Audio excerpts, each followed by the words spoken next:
Hello what you think that bold ಆಗಿ ಮಾಡಿದೀವಿ ಅಂತ ನಾನು ಕೇಳ್ತಿರೋದೇ ಪ್ರಶ್ನೆ ಇಲ್ಲ. ನ್ಯೂಡ್ ಮಾಡೋದು ಎಲ್ಲಿ? ಪಾನ್ ಸ್ಟಾರ್ಸ್ ಮಾಡ್ತಾರೆ. ನಾನು I not a porn star. No,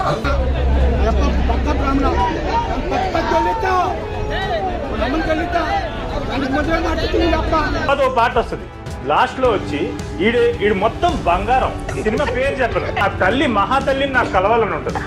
ಈ ಕಾರ್ಯಕ್ರಮಕ್ಕೆ ಬರಬೇಕಂತೇಳಿ ಅವ್ರಿಗೆ ಹೋಗಿ ಯಾರು ಆಹ್ವಾನವನ್ನು ಸರಿಯಾಗಿ ಆಹ್ವಾನವನ್ನು ಕೊಟ್ಟಿದ್ದಿಲ್ಲ. ಈ ಕಾರ್ಯಕ್ರಮಕ್ಕೆ ಸುದೀಪಣ್ಣ ಬರಲಾಗಲಿಲ್ಲ.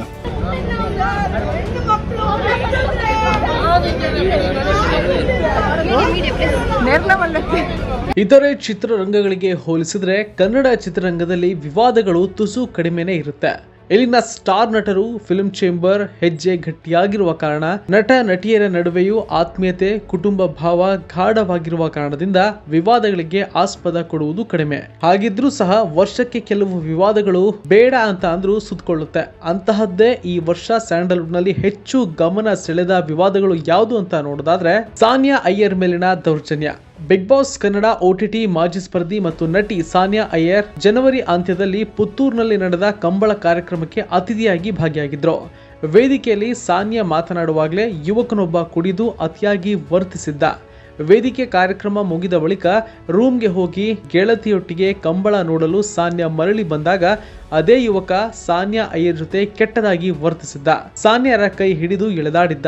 ಇದಕ್ಕೆ ಸಾನಿಯಾ ಹಾಗೂ ಅವರ ಗೆಳತಿ ಆಕ್ರೋಶವನ್ನ ವ್ಯಕ್ತಪಡಿಸಿದ್ರು. ಆಯೋಜಕರ ಮೇಲೂ ದೂರುಗಳು ಕೇಳಿ ಬಂದಿದ್ವು. ಕೊನೆಗೂ ಆಯೋಜಕರು ದೈವದ ಮೊರೆ ಹೋಗಿ ತಪ್ಪಿತಸ್ಥರಿಗೆ ಶಿಕ್ಷೆಯಾಗಲಿ ಅಂತ ಹೇಳಿದ್ರು. ಇನ್ನು ವಾಲ್ಮೀಕಿ ಜಾತ್ರೆಗೆ ಸುದೀಪ್ ಗೈರಾಗಿದ್ದು. ಫೆಬ್ರವರಿ ತಿಂಗಳಲ್ಲಿ ದಾವಣಗೆರೆಯ ರಾಜನಹಳ್ಳಿಯಲ್ಲಿ ಅದ್ದೂರಿಯಾಗಿ ವಾಲ್ಮೀಕಿ ಜಾತ್ರೆ ಮಾಡಲಾಗಿತ್ತು. ಹಲವು ರಾಜಕೀಯ ಗಣ್ಯರು ಈ ಜಾತ್ರೆಗೆ ಆಗಮಿಸಿದ್ರು. ಫೆಬ್ರವರಿ 9ರಂದು ಈ ಜಾತ್ರೆಗೆ ನಟ ಸುದೀಪ್ ಆಗಮಿಸ್ತಾರೆ ಅಂತ ಹೇಳಲಾಗ್ತಾ ಇತ್ತು. ಆದ್ರೆ ಸುದೀಪ್ ಜಾತ್ರೆಗೆ ಹೋಗಿರಲಿಲ್ಲ. ಇದರಿಂದ ಕೋಪಗೊಂಡ ಅಭಿಮಾನಿಗಳು ಗಲಾಟೆ ಎಬ್ಬಿಸಿ ಕುರ್ಚಿಗಳನ್ನ ಮುರಿದಿದ್ರು. ಬಳಿಕ ಟ್ವೀಟ್ ಮಾಡಿದ್ದ ಸುದೀಪ್ ಕರೆದಿದ್ರೆ ಖಂಡಿತ ಹೋಗ್ತಿದ್ದೆ ಅಂತ ಹೇಳಿದ್ರು. ಅಭಿಮಾನಿಗಳ ಸಿಟ್ಟು ಆಯೋಜಕರ ಮೇಲೆ ತಿರುಗಿತ್ತು. ಬಳಿಕ ಆಯೋಜಕರು ಸುದೀಪ್ರ ತಂದೆಯವರಿಗೆ ಆಹ್ವಾನ ಪತ್ರಿಕೆ ನೀಡಿರುವ ಚಿತ್ರವನ್ನ ಬಿಡುಗಡೆ ಮಾಡಿದ್ರು. ಬಳಿಕ ವಿವಾದ ತಣ್ಣಗಾಯಿತು. ಇನ್ನು ನಟ ದರ್ಶನ್ ಅವರ ಬಗ್ಗೆ, ಅವರ ಮೈಸೂರಿನ ಫಾರ್ಮ್ ಹೌಸ್ ಮೇಲೆ ದಾಳಿ ಮಾಡಿದ್ದ ವನ್ಯಜೀವಿ ಸಂರಕ್ಷಣಾ ಅಧಿಕಾರಿಗಳು ದರ್ಶನ್ ಸಾಕಿದ ಕೆಲವು ಪಕ್ಷಿಗಳನ್ನ ವಶಪಡಿಸಿಕೊಂಡಿದ್ರು. ಮಾಹಿತಿ ಕೊರತೆಯಿಂದ ಫಾರ್ಮ್ ಹೌಸ್ ನಲ್ಲಿ ಅಥವಾ ಮನೆಯಲ್ಲಿ ಸಾಕಬಾರದಾಗಿದ್ದ ಕೆಲವು ಪಕ್ಷಿಗಳನ್ನ ದರ್ಶನ್ ಸಾಕಿದ್ರು ಅಂತ ಹೇಳಲಾಗ್ತಾ ಇತ್ತು.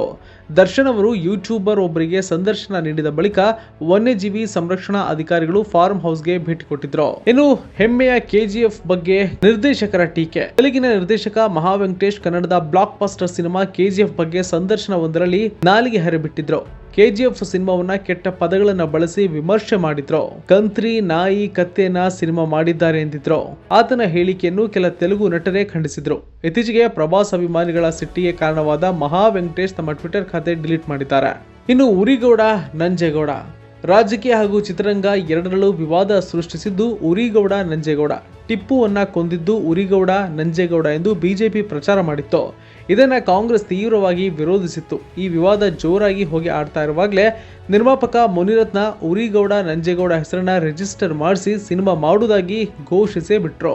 ಬಳಿಕ ನಂಜಾವಧೂತ ಸ್ವಾಮಿಗಳ ಸಂಧಾನದ ಬಳಿಕ ಸಿನಿಮಾ ನಿರ್ಮಾಣ ಕೈಬಿಟ್ರು. ಇನ್ನು ತನಿಷಾ ಕಾಂಟ್ರವರ್ಸಿ. ಈಗ ಸದ್ಯಕ್ಕೆ ಬಿಗ್ ಬಾಸ್ ನಲ್ಲಿ ಇರುವ ತನಿಷಾ ಪೆಂಟಗಾನ್ ಹೆಸರಿನ ಕನ್ನಡ ಸಿನಿಮಾದಲ್ಲಿ ನಟಿಸಿದ್ರು. ಅವರ ದೃಶ್ಯಗಳು ಸಖತ್ ಬೋಲ್ಡ್ ಆಗಿತ್ತು. ಸಿನಿಮಾದ ಪ್ರಚಾರದ ವೇಳೆ ಯೂಟ್ಯೂಬರ್ ಸಂದರ್ಶಕನೊಬ್ಬ ನೀವು ಪಾನ್ ಸಿನಿಮಾಗಳಲ್ಲಿ ನಟಿಸಲು ರೆಡಿಯಾಗಿದ್ದೀರಾ ಅಂತ ಕೇಳಿದಾಗ ಅವರ ಪ್ರಶ್ನೆಗೆ ನಟಿ ಸಿಕ್ಕಾಪಟ್ಟೆ ಸಿಟ್ಟಾಗಿದ್ರು. ಚಪ್ಪಲಿಲಿ ಹೊಡಿತೀನಿ ಅಂತ ಹೇಳಿದ್ರು. ಬಳಿಕ ಆ ಯೂಟ್ಯೂಬರ್ ವಿರುದ್ಧ ದೂರು ಸಹ ದಾಖಲಾಯಿತು. ಆತನನ್ನ ಪೊಲೀಸರು ಕರೆಸಿ ವಿಚಾರಣೆ ಕೂಡ ಮಾಡಿದ್ರು. ಇನ್ನು ಸುದೀಪ್ ವಿರುದ್ಧ ನಿರ್ಮಾಪಕ ಕುಮಾರ್ ಆರೋಪ. ಸುದೀಪ್ ಮುಂಗಡ ಹಣವನ್ನ ಪಡೆದು ಕಾಲ್ ಶೀಟ್ ಕೊಡ್ತಾ ಇಲ್ಲ. ಸುದೀಪ್ ಅವರು 8 ವರ್ಷಗಳ ಹಿಂದೆ ನಮ್ಮಿಂದ ಮುಂಗಡ ಹಣವನ್ನ ಪಡೆದಿದ್ದಾರೆ. ಆದ್ರೆ ಈವರೆಗೆ ಕಾಲ್ ಶೀಟ್ ಕೊಟ್ಟಿಲ್ಲ. ಮಾತ್ರವಲ್ಲದೆ ಹಣವನ್ನ ವಾಪಸ್ ಕೂಡ ಕೊಟ್ಟಿಲ್ಲ ಅಂತ ಕುಮಾರ್ ಫಿಲ್ಮ್ ಚೇಂಬರ್ ಎದುರು ಧರಣಿ ಕೂಡ ಕೂತಿದ್ರು. ಶಿವರಾಜ್ ಕುಮಾರ್ ರವಿಚಂದ್ರನ್ ಅವರನ್ನ ಭೇಟಿಯಾಗಿ ನ್ಯಾಯ ಕೊಡಿಸುವಂತೆ ಆಗ್ರಹಿಸಿದ್ರು. ರವಿಚಂದ್ರನ್ ಹಾಗೂ ರಾಕ್ಲೈನ್ ಸಂಧಾನದ ಪ್ರಯತ್ನ ಮಾಡಿದ್ದಾದ್ರೂ ಅದು ವಿಫಲವಾಯಿತು. ಕೊನೆಗೆ ಸುದೀಪ್, ಕುಮಾರ್, ಸುರೇಶ್ ಹಾಗೂ ರೆಹಮಾನ್ ವಿರುದ್ಧ ಮಾನನಷ್ಟ ಮೊಕದ್ದಮೆಯನ್ನು ಹೂಡಿದ್ರು. ಪ್ರಕರಣ ಚಾಲ್ತಿಯಲ್ಲಿದೆ. ಇನ್ನು ಹಾಸ್ಟೆಲ್ ಹುಡುಗರಿಗೆ ರಮ್ಯಾ ಸಾಕಷ್ಟು ಶಾಕ್ ಅನ್ನ ಕೊಟ್ರು. ಹಾಸ್ಟೆಲ್ ಹುಡುಗರು ಸಿನಿಮಾದಲ್ಲಿ ಅತಿಥಿ ಪಾತ್ರದಲ್ಲಿ ರಮ್ಯಾ ಆಕ್ಟ್ ಮಾಡಿದ್ರು. ಇದನ್ನ ಪ್ರಮುಖ ಪ್ರಚಾರವಾಗಿ ಚಿತ್ರತಂಡ ಬಳಸಿಕೊಂಡಿತ್ತು. ಆದ್ರೆ ಸಿನಿಮಾ ಇನ್ನೇನು ಬಿಡುಗಡೆ ಆಗಲು ಕೆಲವೇ ದಿನಗಳು ಇರುವಾಗ ರಮ್ಯಾ ಚಿತ್ರತಂಡಕ್ಕೆ ನೋಟಿಸ್ ಕಳಿಸಿ ತಮ್ಮ ನಟನೆಯ ದೃಶ್ಯಗಳನ್ನ ಕೈ ಬಿಡುವಂತೆ ಹೇಳಿದ್ರು. ಆದ್ರೆ ಚಿತ್ರತಂಡ ಇದಕ್ಕೆ ಒಪ್ಪಲಿಲ್ಲ. ನ್ಯಾಯಾಲಯದಲ್ಲಿ ಪ್ರಕರಣ ಎದುರಿಸಿ ರಮ್ಯರ ದೃಶ್ಯಗಳ ಸಹಿತವಾಗಿಯೇ ಸಿನಿಮಾವನ್ನ ಬಿಡುಗಡೆ ಮಾಡಿ ಸೂಪರ್ ಹಿಟ್ ಮಾಡಿಕೊಂಡ್ರು. ಉಪೇಂದ್ರ ವಿರುದ್ಧ ಜಾತಿ ನಿಂದನೆ ಪ್ರಕರಣ. ಆಗಸ್ಟ್ ತಿಂಗಳಲ್ಲಿ ನಟ ಉಪೇಂದ್ರ ಪ್ರಜಾಕೀಯ ಕುರಿತಾಗಿ ಸಾಮಾಜಿಕ ಜಾಲತಾಣದಲ್ಲಿ ಲೈವ್ ವಿಡಿಯೋನಲ್ಲಿ ಮಾತನಾಡುತ್ತಾ ಆಡಿದ ಪದವೊಂದು ವಿವಾದಕ್ಕೆ ಕಾರಣವಾಯಿತು. ಉಪೇಂದ್ರ ವಿರುದ್ಧ ದಲಿತ ಪರ ಸಂಘಟನೆಗಳು ಹಲವು ದೂರುಗಳನ್ನು ದಾಖಲಿಸಿದ್ರು. ಉಪೇಂದ್ರ ವಿರುದ್ಧ FIR ಸಹ ಆಯಿತು. ತಾವು ಬಳಸಿದ ಪದ ಅಚಾತುರ್ಯದಿಂದ ಬಳಸಿದೆ ಅಂತ ಉಪೇಂದ್ರ ಸ್ಪಷ್ಟನೆ ಕೊಟ್ಟರು. ಫಿಲ್ಮ್ ಚೇಂಬರ್ನಲ್ಲಿಯೂ ಉಪೇಂದ್ರ ವಿರುದ್ಧ ದೂರು ನೀಡಲಾಯಿತು. ಬಳಿಕ ವಿವಾದ ತಣ್ಣಗಾಯಿತು. ಬಿಗ್ ಸೆಲೆಬ್ರಿಟಿಗಳಿಗೆ ಹುಲಿ ಉಗುರು ದೊಡ್ಡ ಸಂಕಷ್ಟವನ್ನು ತಂದೊಡ್ತು.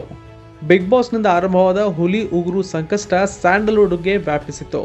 ಬಿಗ್ ಬಾಸ್ ಸ್ಪರ್ಧಿ ವರ್ತೂರ್ ಸಂತೋಷ್ ಹುಲಿ ಉಗುರು ಧರಿಸಿದ್ದಕ್ಕೆ ಅವರನ್ನ ಬಂಧಿಸಲಾಯಿತು. ಬಳಿಕ ನಟ ದರ್ಶನ್, ಜಗ್ಗೇಶ್ ಸೇರಿದಂತೆ ಹುಲಿ ಉಗುರು ಹೊಂದಿದ್ದ ಹಲವರಿಗೆ ನೋಟಿಸ್ ನೀಡಲಾಯಿತು.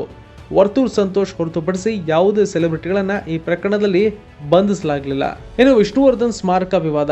ವಿಷ್ಣುವರ್ಧನ್ ಸ್ಮಾರಕವನ್ನ ಅಭಿಮಾನ್ ಸ್ಟುಡಿಯೋನಲ್ಲಿಯೇ ಮಾಡಬೇಕು ಎಂದು ವಿಷ್ಣುವರ್ಧನ್ ಅಭಿಮಾನಿಗಳು ಆಗ್ರಹಿಸಿ ಇತ್ತೀಚೆಗಷ್ಟೇ ಫಿಲ್ಮ್ ಚೇಂಬರ್ಗೆ ಮುತ್ತಿಗೆ ಹಾಕುವ ಪ್ರಯತ್ನವನ್ನ ಮಾಡಿದ್ರು.